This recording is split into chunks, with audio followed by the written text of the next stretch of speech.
ذکرہ وعز اسمہ کی حمد و ثنا، اور حضور سرور کائنات، مفخر موجودات، زینت بزم کائنات، دستگیر جہاں، غم گسار زماں، سید سروراں، حامی بے کساں، قائد المرسلین، خاتم النبیین، احمد مجتبیٰ، جناب محمد مصطفیٰ صلی اللہ علیہ وآلہ واصحابہ وبارک وسلم کے دربار گوہر بار میں ہدیہ درود و سلام عرض کرنے کے بعد السلام علیکم ورحمۃ اللہ وبرکاتہ۔ رب ذوالجلال کا کروڑوں بار شکر ہے کہ اس نے ہمیں ایک بار پھر ماہ رمضان المبارک کے سعادت افروز لمحات عطا فرمائے ہیں، اور اس وقت عشرۂ مغفرت اپنی نبات شات سے گنہگاروں کو فیض یاب کرتے گزر رہا ہے۔ تحریک لبیک یا رسول اللہ صلی اللہ علیہ وسلم اور تحریک صراط مستقیم کے زیر اہتمام 28واں سالانہ فہم دین کورس، جو کہ حضرت سیدنا شاہ جلال ریسرچ سینٹر جاری ہے، آج ہمارا موضوع ہے احوال جنات۔ میری دعا ہے خالق کائنات جل جلالہ ہم سب کو قرآن و سنت کا فہم عطا فرمائے، اور قرآن و سنت کے ابلاغ و تبلیغ اور اس پر عمل کی عطا فرمائے۔ انسان کے ساتھ جن کا تذکرہ قرآن مجید برہان رشید میں انسان سے پہلے کیا گیا ہے کہ اللہ تعالیٰ نے فرمایا وما خلقت الجن والانس الا لیعبدون، کہ میں نے جن اور انسان کو صرف اور صرف اپنی عبادت کے لیے کہ وہ میری عبادت کرے۔ جن آیت کے اندر ہی انسان کا قرین نہیں ہے، بلکہ اس کے علاوہ اور بھی سینکڑوں وجوہ ہیں کہ جن کو انسان کے ساتھ رفاقت اور سنگت حاصل ہے۔ پھر جنوں کی کئی اقسام ہیں، اور انسان کا جو سب سے بڑا دشمن شیطان ہے وہ بھی جنوں میں سے۔ اور انسان کے ساتھ جب انسان پیدا ہوتا ہے تو صحیح مسلم شریف کی حدیث کے مطابق ہر انسان کے ساتھ ایک قرین جنوں میں سے پیدا کیا جاتا ہے، اس کے ساتھ اس کی ڈیوٹی، اور وہ اس کو وسوسے ڈالتا ہے اور برائی کی طرف میل کر۔ اس بنیاد پر عاقبت سنوارنے کے لیے اور دنیاوی زندگی کامیابی سے بسر کرنے کے لیے ہمارے لیے ضروری ہے کہ ہم جنات کے بارے میں جو قرآن و سنت میں ہمیں بتایا گیا ہے ہم اس کو ذہن میں رکھیں، جو جنات کی ایکٹیویٹیز ہیں ان کا ہمیں پتہ ہو، جنات سے بچاؤ کے جو طریقے ہیں، اور بعض باتیں جو محض وہمی طور پر پھیلا دی گئی ہیں جن کا کوئی سر پیر نہیں ہے، یہ سب کچھ جاننا ضروری ہے۔ اس سے پہلے بھی اگرچہ اس موضوع پر ہماری گفتگو پچھلے کورسز میں مختصر ہوئی ہے، پھر آج تفصیلاً اس سلسلہ میں انشاءاللہ بیان کیا جائے گا۔ اس کا یہ مقصد ہے کہ یہ حقائق ذہن میں رکھے جائیں، اور قرآن و سنت کے اندر جو قوت ہے، کسی جن میں یہ طاقت نہیں کہ وہ قرآن و سنت کی قوت کو چیلنج کر سکے، اور قرآن و سنت کے اندر جو جنات کو کنٹرول کرنے کا طریقہ ہے اس سے کوئی جن بغاوت کر، تو قرآن و سنت کی طرف متوجہ ہونے کی ضرورت ہے۔ اور یہ جو عاملوں نے دھندے کئی شروع کر رکھے ہیں، اور پھر اس میں بعض کفریات تک کے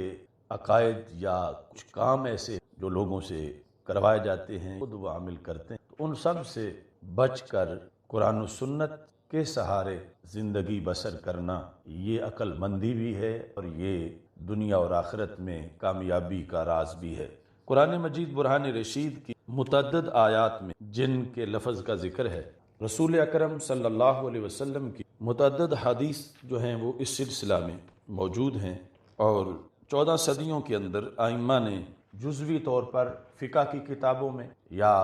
تفسیر اور حدیث کی کتابوں میں ان پر بحث کی، اور بعض اکابری اس سلسلہ میں مستقل کتابیں بھی جس کے اندر جنوں کے احکام کا ذکر کیا گیا ہے۔ جن کی گفتگو میں یہ ذہن میں رکھنا چاہیے کہ ایک ہے جان نون مشدد کے ساتھ، جس میں قرآن مجید برہان رشید کے 14ویں پارے میں خالق کائنات جل جلالہ نے اس کے بارے میں یہ فرمایا والجان خلقناہ من قبل من نار السموم، کہ جان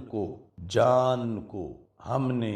پیدا کیا پہلے، یعنی ابھی انسان کی تخلیق نہیں ہوئی تھی، حضرت آدم علیہ السلام کی تخلیق سے پہلے، چونکہ پہلے جو آیت ہے وہ ہے وَلَقَدْ خَلَقْنَا الْإِنسَانَ مِنْ صَلْصَالٍ مِّنْ حَمَإٍ مَّسْنُونٍ وَالْجَانَّ خَلَقْنَاهُ مِنْ قَبْلُ مِنْ نَارِ کہ انسان کی تخلیق سے پہلے جن کی تخلیق کی جا چکی تھی، اور اللہ فرماتا ہے ہم نے جن کو نار سے پیدا کیا، آگ سے، سموم کہ جس میں دھواں نہ ہو، اس آگ سے ہم نے جن کو پیدا کیا۔ تو جن کے تخلیق میں بھی انسان سے اس کی تخلیق پہلے ہو چکی، بلکہ زمین کے اندر پہلے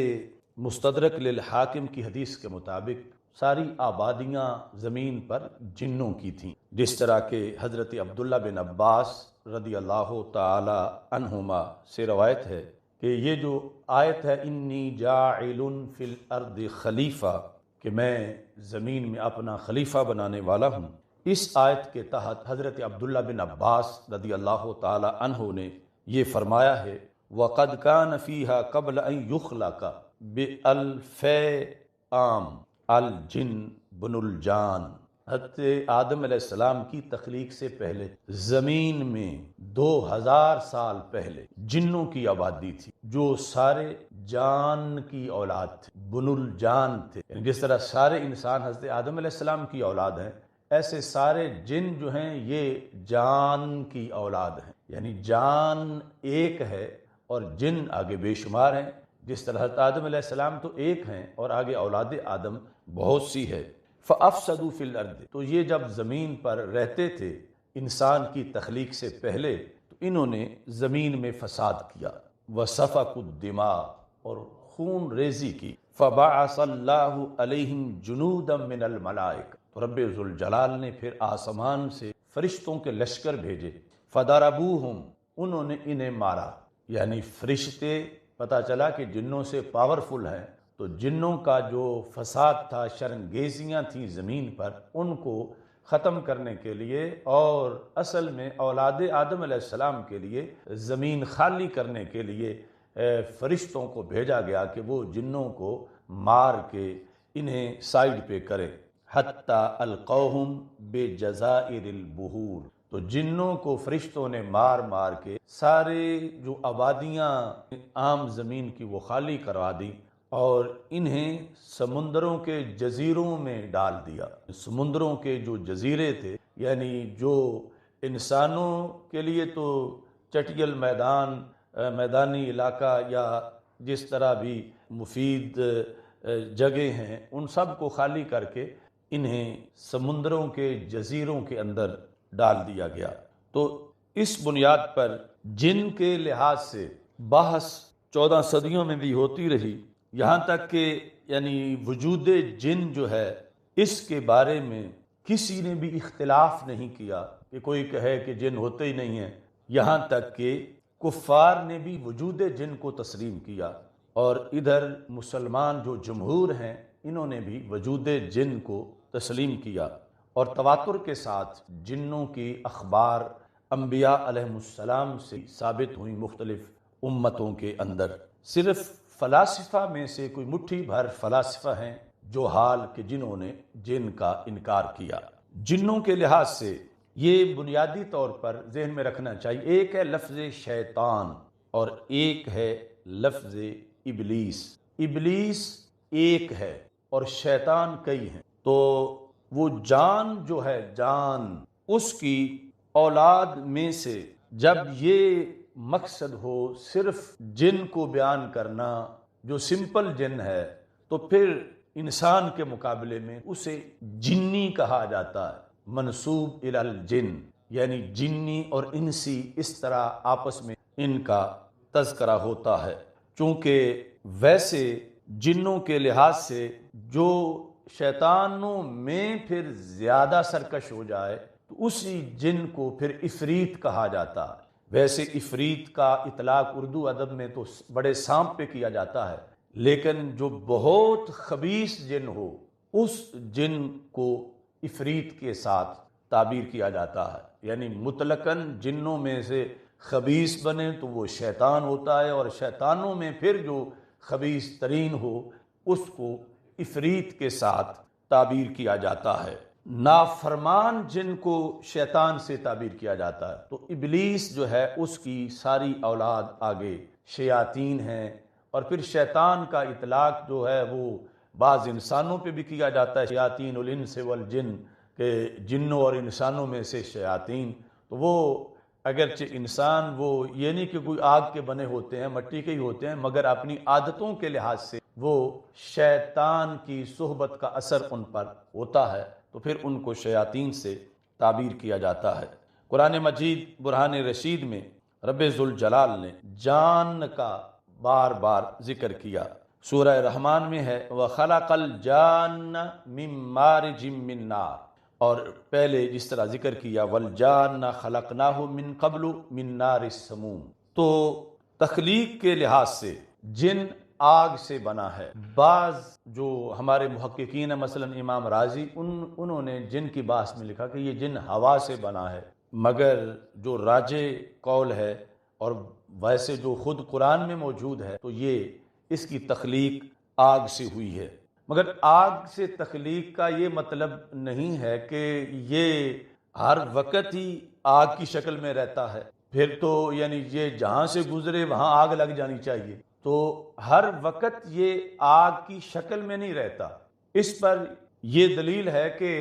جب یہ جن اوپر سننے کے لیے خبریں آسمانوں کے قریب جاتے ہیں، جس طرح سرکار دو عالم صلی اللہ علیہ وسلم کی ولادت سے پہلے یہ خبریں اوپر سے لے آتے تھے، اور جب سرکار دو عالم صلی اللہ علیہ وسلم کی ولادت ہوئی اور اس کے بعد سیکورٹی سخت ہو گئی آسمانوں کی، تو پھر فرشتوں کی یہ ڈیوٹی لگی کہ جب یہ ایک دوسرے کے اوپر بیٹھ کے جڑتے جڑتے آسمان کے قریب جائیں تو آگے فرشتے ان کو آگ برسائیں۔ تو یہ باقاعدہ سیاستہ کی حدیث ہے آگ برسانے کی، جس کو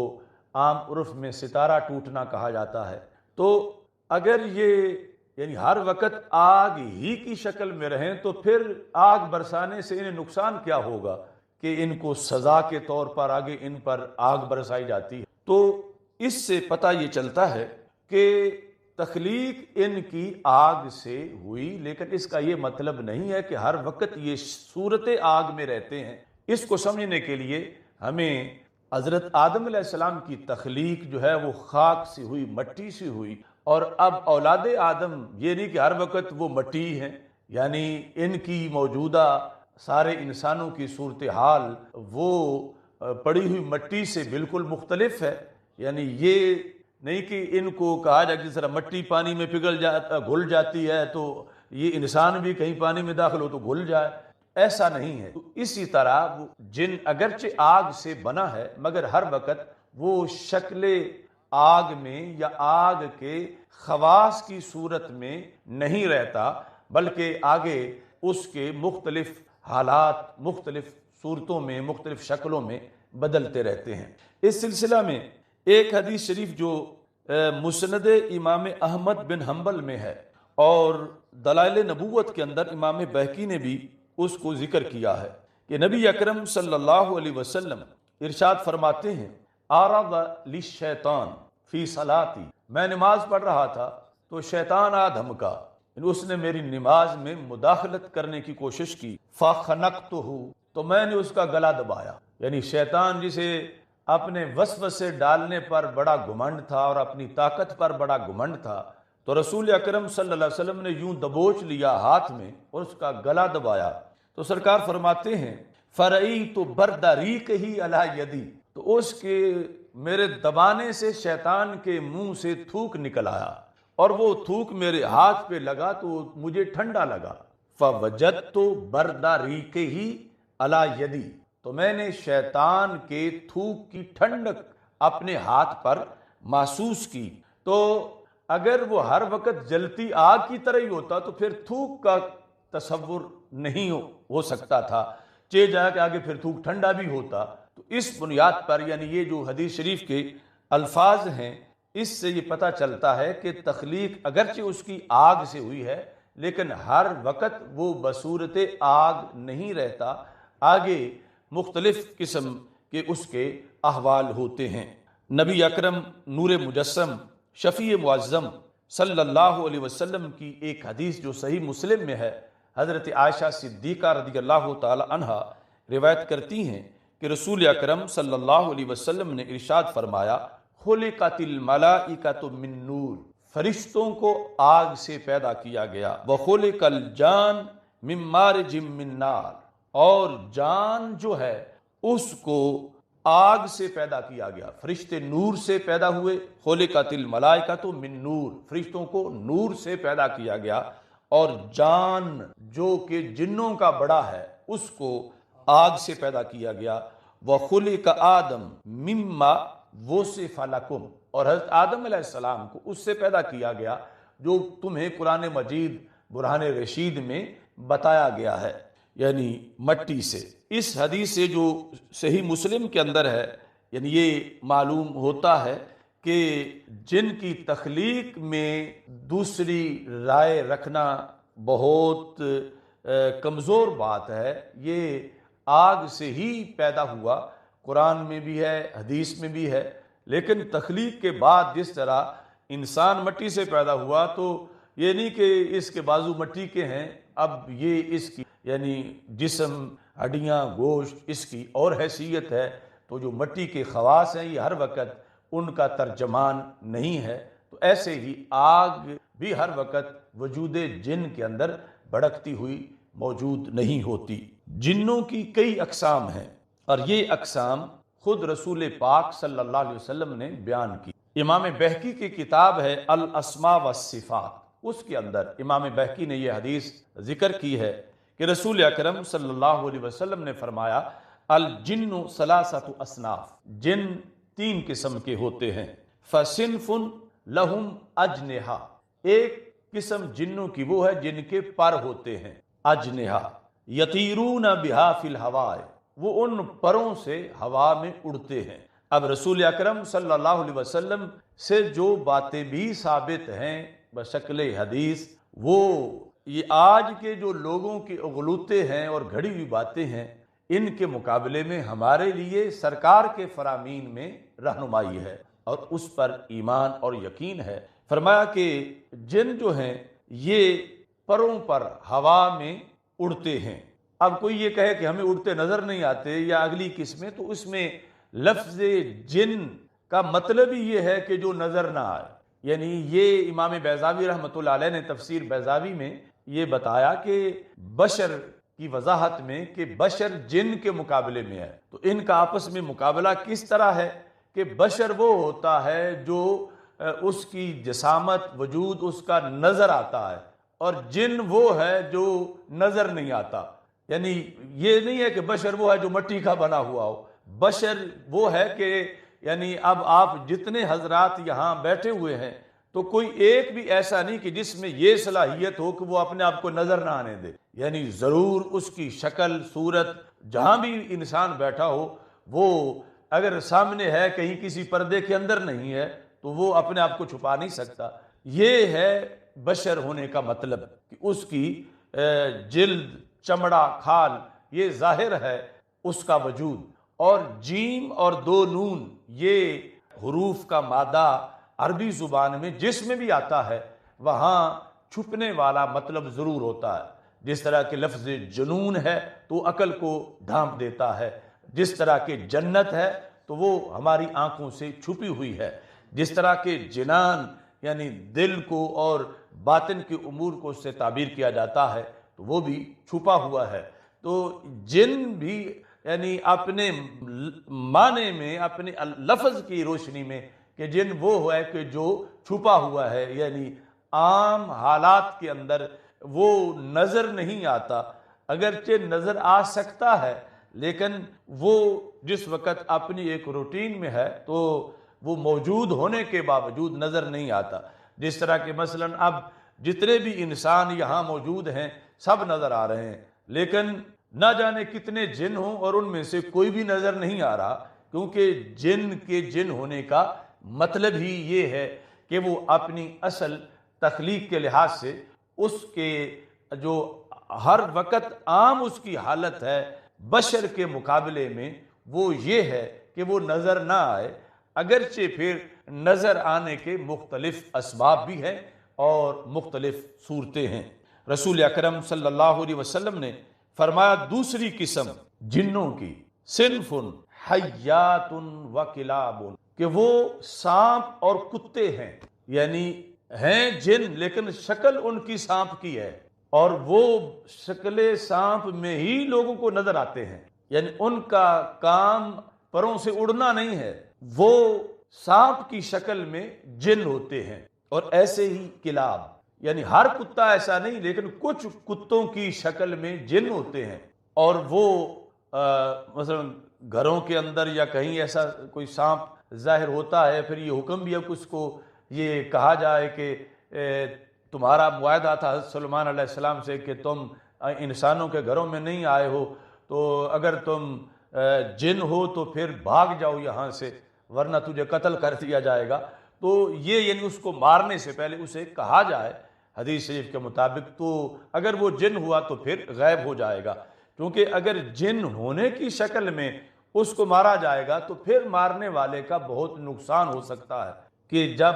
جن سانپ کی شکل میں ہو اور پھر اس سانپ کو مارا جائے تو اس پر بہت مضر اثرات مرتب ہو سکتے ہیں۔ ساتھ ہی کلاب، یعنی کچھ کتے جو ہیں، یعنی چلتے پھرتے انسانی آبادیوں کے اندر کتے ہیں، شکل کتوں کی ہے لیکن ہوتے وہ جن ہیں۔ تیسرے نمبر پر صنف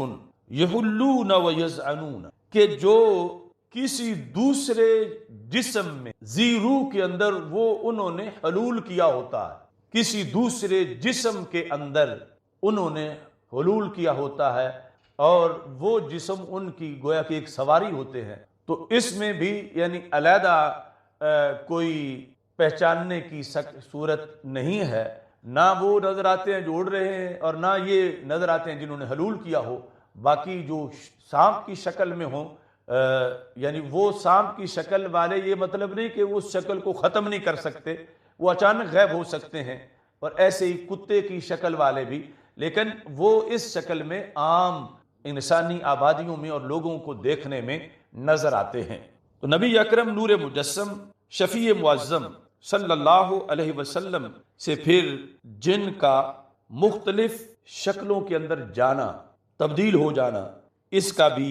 تذکرہ موجود ہے، اور ایسے ہی جن کا شکل انسانی اختیار کر لینا، اس کا بھی ثبوت جو ہے وہ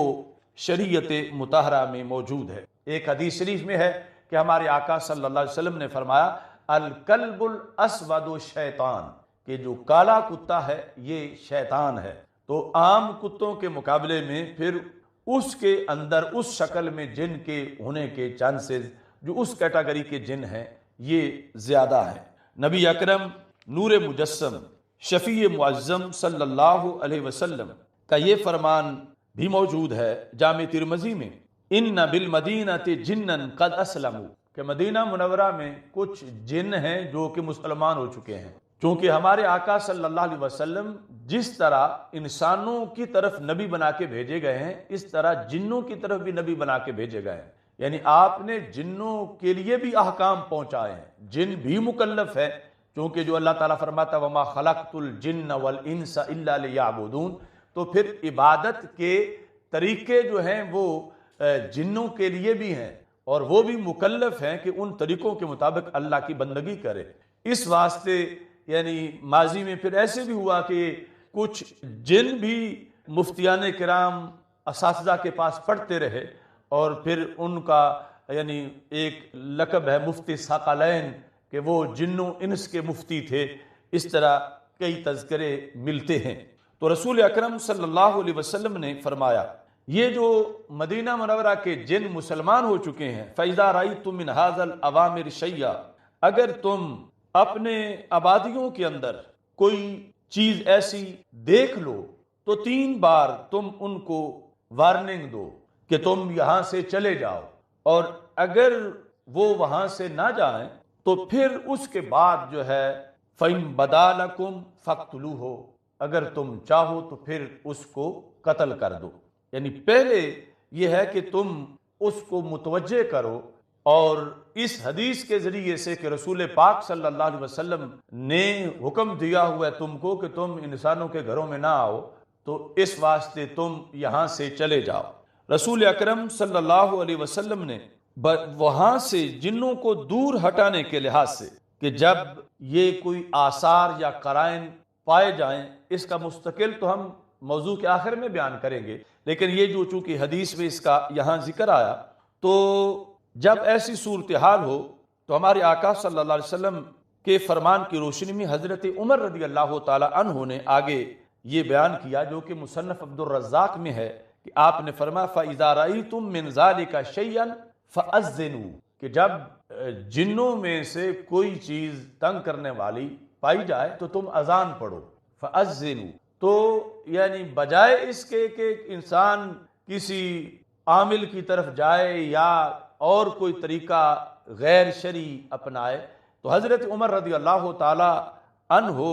نے جو بیان کیا، یقیناً یعنی یہ تعلیمات رسول پاک صلی اللہ علیہ وسلم کی تعلیمات سے ماخوذ ہیں، اور یہ بالیقین یعنی اتنی بڑی ضرب ہے بالخصوص کافر جنوں کے لیے کہ جو تنگ کرتے ہوں، کہ جب تم اذان پڑھو گے تو اس سے کثرت سے اذان، اگرچہ نماز کا وقت نہ بھی ہو، اس ارادے سے کہ شیطانوں اور جنوں سے نجات مل جائے، تو یہ بہت بڑا سہارا ہے امت کے لیے جو اذان کی شکل میں دیا گیا ہے۔ یعنی جس طرح باقی بیماریوں سے بچاؤ کے لیے اذان پڑھی جاتی ہے، مختلف آفات کو دور کرنے کے لیے، طاعون یا کرونا کو دور کرنے کے لیے، تو ایسے ہی جو سرکش جن ہیں ان سے بچاؤ کے لیے بھی اذان کا بہت بڑا کردار ہے۔ چونکہ ایک دوسری حدیث شریف میں ہے کہ نبی اکرم صلی اللہ علیہ وسلم نے فرمایا کہ انسان جس وقت نماز پڑھنے کے لیے کوشش کرتا ہے تو مختلف وسوسے شیطان ڈالتا ہے، تو جب اذان ہوتی ہے تو شیطان بھاگنا شروع کر دیتا ہے، وہاں تک بھاگتا جاتا ہے جہاں تک آواز آتی جاتی ہے، یعنی یہاں تک ذکر ہے کہ وہ اس گھبراہٹ میں بھاگتا ہے کہ اس کی ہوا بھی نکل جاتی ہے، اور پھر جب اذان ختم ہوتی ہے تو واپس آتا ہے، پھر جب تکبیر پڑھی جاتی ہے تو پھر بھاگتا ہے۔ تو اس یعنی حدیث شریف سے بھی پتہ چلتا ہے کہ اذان میں خاص پاور ہے، یعنی شیطان کو بڑا ڈر آتا ہے اذان کے کلمات سے، اور یہ یعنی ضروری نہیں کہ اس سے بچاؤ کے لیے جب اذان پڑھی جائے تو مؤذن کی طرح بلند آواز سے ہی پڑھی جائے، اگر کوئی آہستہ بھی یعنی جس طرح تلاوت کی جاتی ہے سورت کی، اسی طرح کوئی اذان کے الفاظ پڑھے گا تو ان کا بھی اثر ظاہر ہوگا، اور آواز سے پڑھے گا تو اس کا بتدریج اثر جو ہے وہ زیادہ ہوگا۔ رسول اکرم صلی اللہ علیہ وسلم نے جو ارشاد فرمایا